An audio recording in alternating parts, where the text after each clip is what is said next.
సరస్వతి తెలుగు సాహిత్యం ఛానల్ను వీక్షిస్తున్న అశేష తెలుగు సాహితీ ప్రియులకు నా హృదయపూర్వక నమస్కారములు. నా పేరు కంబం సిద్ధారెడ్డి. మీరు మా ఛానల్ని మొదటిసారి చూస్తున్నట్లయితే వెంటనే సబ్స్క్రైబ్ చేయండి. పక్కనే ఉన్న గంట సింబల్ని నొక్కండి. తద్వారా మేము చేసే కొత్త వీడియోలు మీకు నోటిఫికేషన్ రూపంలో రావడం జరుగుతుంది. ఈ వీడియోలో నేను యథావాక్కుల అన్నమయ్యచే రచించబడిన సర్వేశ్వర శతకంలోని 41 నుండి 50 పద్యాలను మీకు వివరించబోతున్నాను. అతి లాలిత్యముగా అహర్నిశము నిన్నర్చింపగా వచ్చు, సువ్రతుండయుండంగవచ్చు, ఎల్ల కలలం ప్రౌఢుండు కావచ్చు, వాక్పతిగా నైనను వచ్చు, కాని మరి నీ భక్తుండు కారాదు, సుస్థితిగా నీ దయలేని మానవునకు చింతింపా సర్వేశ్వరా.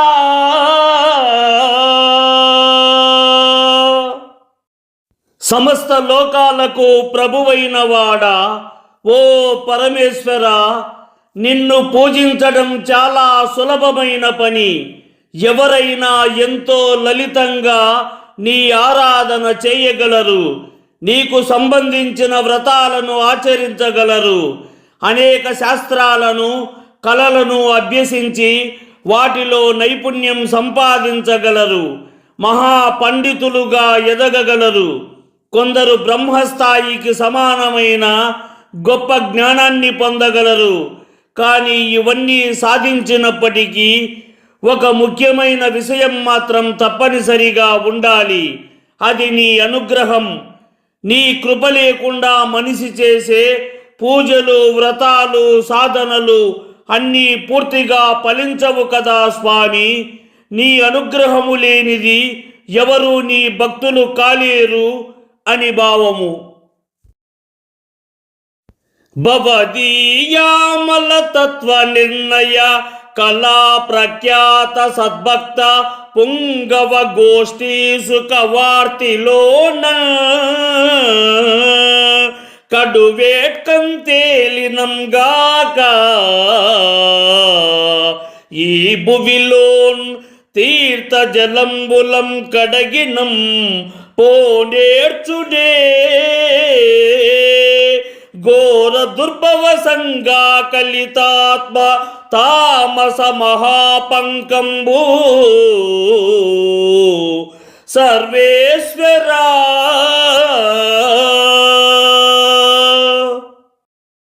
సమస్త లోకాలకు ప్రభువైన వాడా, ఓ పరమేశ్వర, నీ పవిత్రమైన తత్వాన్ని లోతుగా గ్రహించి దాని సారాన్ని విచారించే మహాసద్భక్తుల సమూహంలో కలిసి ఉండడం వల్ల కలిగే ఆనంద సముద్రంలో మునిగి సంతోషించడము ద్వారానే నిజమైన పవిత్రత లభిస్తుంది. అటువంటి సత్సంగంలో ఉండి ఆత్మానుభూతిని పొందినప్పుడే మనసు శుద్ధి చెందుతుంది. కానీ ఈ భూమిపై కేవలం పవిత్ర తీర్థ జలాలతో శరీరాన్ని కడిగినంత మాత్రాన మనిషిలో ఉన్న అజ్ఞానం తొలగిపోదు. ఎందుకంటే భయంకరమైన దుష్టజన సమూహాల ప్రభావంతో ఏర్పడిన అజ్ఞానమనే మహామురికి చాలా లోతుగా మనసులో పాతుకపోయి ఉంటుంది. అందువల్ల కేవలం బాహ్యశుద్ధితో అది తొలగదు. సద్భక్తుల సమాగమం, వారి ఉపదేశం, నీ తత్వంపై నిజమైన జ్ఞానం కలిగి ఉన్నప్పుడే ఆ అజ్ఞానమనే మహాపంకం పూర్తిగా తొలగిపోతుంది అని భావము. ధరణిం ప్రాక్తన భక్త నిర్మిత మహాస్థానంబులయ్యొప్పు శ్రీగిరి ముఖ్యంబగు దివ్య తీర్థములు భక్తించూచిరే వారి దుస్తర దోషంబులు పాయునన్నా మరి సాక్షాత్ భక్తులం సూచనం పరమార్థంబుగం పాయదే నరుల పాపం వెల్లా సర్వేశ్వరా. సమస్త లోకాలకు ప్రభువైన వాడా, ఓ పరమేశ్వర, పూర్వకాలమునందలి మహాభక్తులు నిర్మించిన శ్రీశైలాది దివ్య తీర్థాలను దర్శిస్తే సకల పాపాలు తొలగిపోతాయని అంటారు. అయితే అలాంటి మహాభక్తులని ప్రత్యక్షంగా దర్శించినప్పుడు మానవుల పాపాలన్నీ నిజంగా నశించవా, తక్షణమే నశించిపోతాయని భావము. కని సద్భక్తుల కంతనంతన్ కడువేట్క హృత్ప్రణామంబు చేసిన మాత్రం చెడు సర్వదోషములు తశ్రీపాదముల్ ముట్టి మ్రొక్కిన సర్వాంగ సమగ్ర శుద్ధియగు భక్తిన్ వారికి ప్రీతి చేసిన త్వద్దివ్య దయావలోకన గణశ్రీలొందు సర్వేశ్వరా.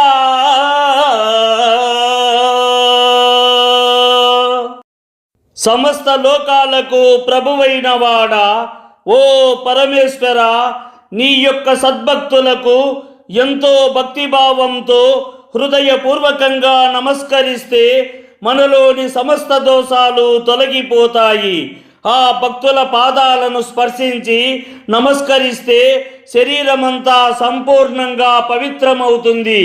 వారిపై భక్తితో ప్రేమను వ్యక్తం చేస్తే వారి కృపతో నిండిన దయా దృష్టియే మనకు లభించే అత్యుత్తమమైన ఐశ్వర్యంగా నిలుస్తుంది అని భావము. జలజాత ప్రభవాచ్యుతాదులు మదిం చర్చించి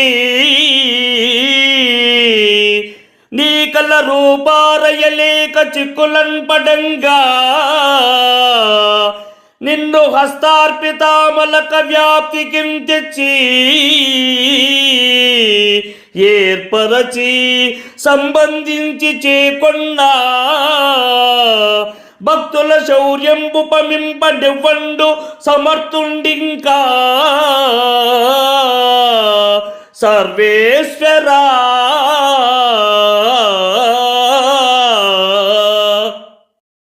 సమస్త లోకాలకు ప్రభువైన వాడా, ఓ పరమేశ్వర, బ్రహ్మ విష్ణు మొదలైన దేవతలంతా తమ మనస్సులో ఎంతగా ధ్యానం చేసినా నీ నిజస్వరూపాన్ని పూర్తిగా గ్రహించలేకపోతున్నారు. అంతటి అపారమైన నీ మహిమను తెలుసుకోవడం వారికి కూడా సులభం కాలేదు. అయితే నీకు పరమ భక్తులైన మహనీయులు మాత్రం అరచేతిలో ఉసిరికాయను చూపించినట్టే ఎంతో సులభంగా నీ తత్వాన్ని అందరికీ బోధించి స్పష్టంగా తెలియజేశారు. వారు తమ అనుభవము ద్వారా నిన్ను ప్రజలకు పరిచయం చేసి నిన్ను దర్శింపగలిగే మార్గాన్ని చూపించారు. ఈ విధంగా భక్తుల మహిమ అపారమైనది. వారి కృప వల్లనే సాధారణ జనులకు కూడా నీ దివ్య రూపం అర్థమవుతుంది. అలాంటి భక్తుల ప్రతాపాన్ని, వారి గొప్పతనాన్ని సరితూగే విధంగా వర్ణించగలవాడు ఈ లోకంలో ఎవడు అని భావము. అమరన్ భక్త గణాత్మ మధ్యమము లింగావాసమి లింగ మధ్యమము పద్మ భవాండ పాండ నిలయంబయ్యుండుట భక్త తృప్తి మహాలింగము తృప్తి అయి మహిమను దీపించ తల్లింగ తృప్తి మహత్వంబున నీ సమస్తమును తృప్తింబొందు సర్వేశ్వరా.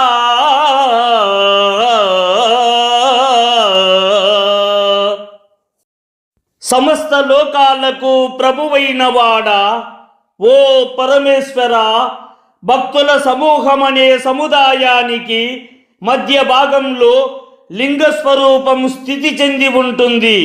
ఆ లింగం నడిమి భాగమే బ్రహ్మాండం అనే మహాభాండానికి ఆధారంగా నిలుస్తుంది.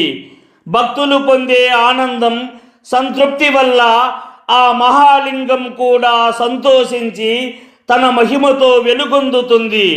భక్తుల భక్తి వల్ల లింగం తృప్తి పొందినప్పుడు ఆ తృప్తి యొక్క మహత్వం కారణంగా ఈ సమస్త జగత్తు కూడా సంతృప్తిని పొందుతుంది.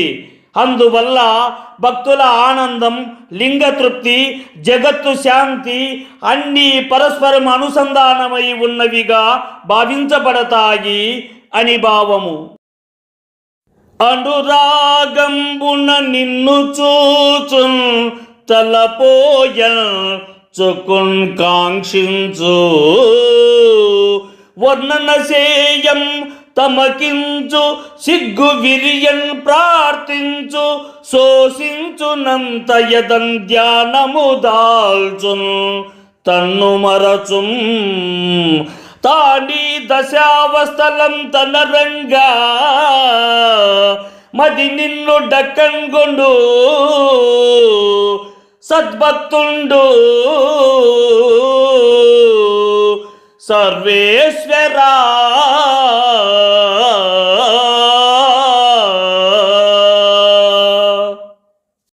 సమస్త లోకాలకు ప్రభువైన వాడా, ఓ పరమేశ్వర, నిజమైన భక్తుడు ప్రేమతో నిన్ను దర్శిస్తాడు. తన హృదయంలో నిన్ను నిరంతరం ఆలోచిస్తూ భావావేశంతో నిండిపోతాడు. ఆ భక్తి వల్ల అతడు పరవశుడై నిన్ను దర్శించాలని తపన పడుతుంటాడు. నీ మహిమను పదే పదే వర్ణిస్తూ ఆనందిస్తాడు. నీ స్మరణలో అతని హృదయం కదిలి భావోద్వేగానికి లోనవుతుంది. ఆధ్యాత్మిక శరీరం సన్నగిల్లేంతగా నీ కోసం తపస్సును చేస్తాడు. ఎల్లప్పుడూ నీ ధ్యానంలోనే మునిగిపోయి జీవిస్తాడు.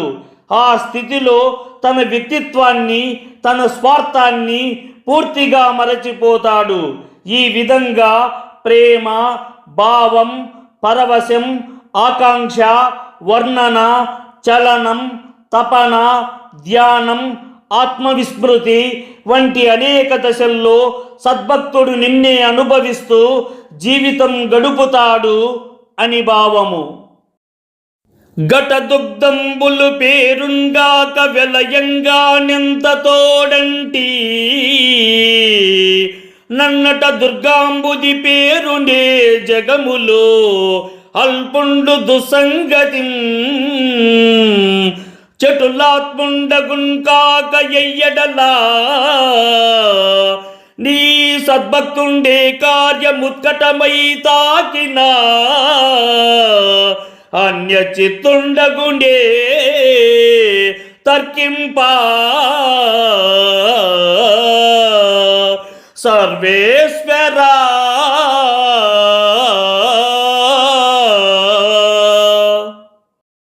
సమస్త లోకాలకు ప్రభువైన వాడా, ఓ పరమేశ్వర, కుండలో ఉన్న పాలు కొద్దిపాటి పెరుగు కలిపితేనే వెంటనే తోడుకుంటాయి. కానీ అపారమైన పాల సముద్రంలో ఎంత పెరుగు వేసినా అది సాధ్యపడునా? అలాగే లోకంలో అల్పబుద్ధి కలవాడు చెడ్డ సాంగత్యం వల్ల మనసు మార్పుకు లోనవుతాడు. అయితే నిజమైన సద్భక్తుడు ఎలాంటి పరిస్థితులు ఎదురైనా తన మనస్సును నీ నుండి మరలించడు. ఎంతటి విఘ్నాలు వచ్చినా అతని చిత్తం నీపైనే నిలిచిపోతుంది అని భావము.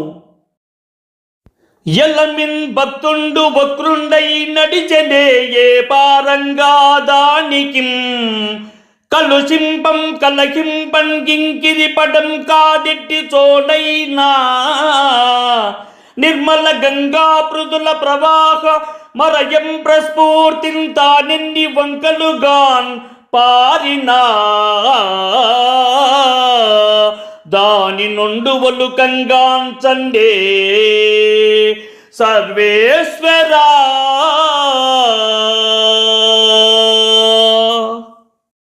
సమస్త లోకాలకు ప్రభువైన వాడా, ఓ పరమేశ్వర, భక్తుడు ఎల్లప్పుడూ నేరుగా ప్రవర్తించకపోయి కొన్నిసార్లు వక్రంగా ప్రవర్తించిన దానివల్ల మనం కలత చెందకూడదు, పేచీ పడకూడదు, కోపపడకూడదు.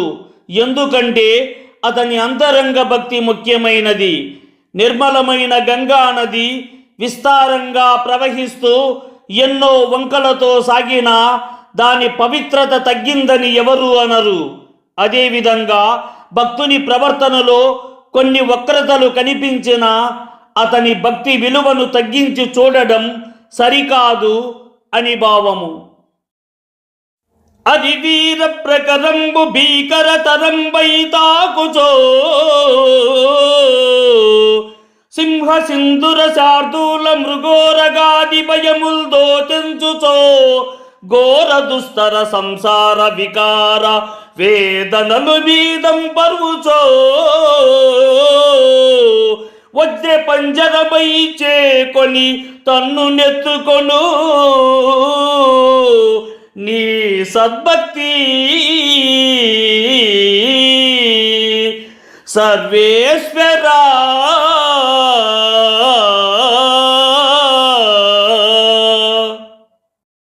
సమస్త లోకాలకు ప్రభువైన వాడా, ఓ పరమేశ్వర, భయంకరమైన శత్రువులు యుద్ధంలో ఎదురొచ్చిన సింహాలు, గజాలు, శార్దూలాలు, ఉరగాలు వంటి క్రూర జంతువులు భయాన్ని కలిగించిన, అలాగే దాటడం కష్టమైన ఈ సంసారంలో ఎన్నో వికృతులు, కష్టాలు, బాధలు ఒక్కసారిగా మనిషిపై పడిన నిజమైన భక్తునికి భయం అవసరం లేదు. ఎందుకంటే నీ మీద ఉన్న సద్భక్తి అతనికి అచంచలమైన రక్షణగా నిలుస్తుంది. ఆ భక్తి వజ్రపు పంజరంలా అతన్ని అన్ని వైపులా కాపాడుతుంది. అందువల్ల ఎలాంటి ప్రమాదం వచ్చినా, ఎంతటి విపత్తులు ఎదురైనా నిజమైన భక్తుడు నీ అనుగ్రహంతో ధైర్యంగా నిలబడి రక్షణ పొందుతాడు అని భావము. ఈ వీడియోని లైక్ చేయండి, షేర్ చేయండి. ఈ వీడియోపై మీకున్న అభిప్రాయాన్ని కామెంట్ సెక్షన్లో కామెంట్ చేయండి. ఈ వీడియో చూసిన సాహితీ ప్రియులందరికీ నా హృదయపూర్వక ధన్యవాదములు.